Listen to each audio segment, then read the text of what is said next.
A growing number of young men are reporting symptoms of erectile dysfunction, ED, and it's raising serious questions about the causes. Traditionally viewed as a condition linked to aging or declining testosterone, ED is now appearing with surprising frequency in men under 40 who show no signs of hormonal imbalance. What's emerging from new research is a different and often overlooked factor: blood sugar. Subtle disturbances in glucose metabolism, even in the absence of diabetes, are increasingly being recognized as a major contributor to vascular and nerve-related sexual dysfunction. For many, this signals a larger issue: the rise of metabolic dysfunction in a younger generation. Erections depend heavily on healthy blood vessels and proper nerve function, both of which are sensitive to the effects of elevated glucose. Chronically high blood sugar levels, especially those that spike after meals, can cause damage to the endothelium, the inner lining of blood vessels, impairing the flow of blood to the penis. It also increases inflammation and oxidative stress, which further compromise vascular health. These problems don't wait for old age to appear. In fact, in men with early signs of insulin resistance or borderline blood sugar levels, ED may be the first red flag.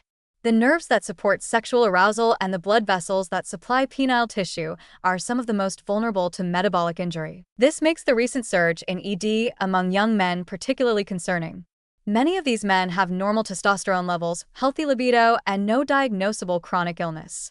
Yet they experience performance issues that can affect confidence, relationships, and quality of life. Because traditional markers like hormone panels may appear normal, these men are often left without clear answers or dismissed as having psychogenic ED.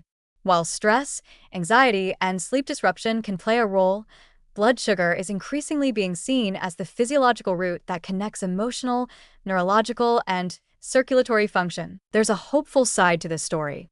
Unlike aging or genetic factors, blood sugar is modifiable. Young men can often restore sexual function by addressing lifestyle habits that contribute to glucose instability. Diets high in ultra-processed foods, sugary drinks, and refined carbs are common among this demographic and are key drivers of insulin resistance. Cutting back on these, while increasing intake of fiber-rich foods and healthy fats, can stabilize blood sugar and reduce vascular stress.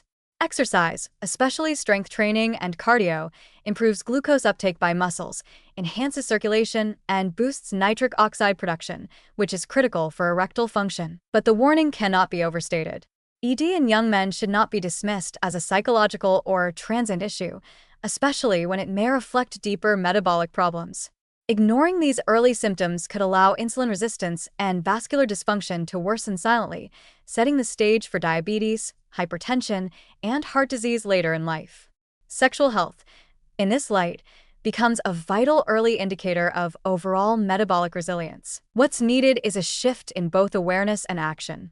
Men in their 20s and 30s should be encouraged to take sexual symptoms seriously, not just in the context of intimacy, but as potential signs of metabolic imbalance.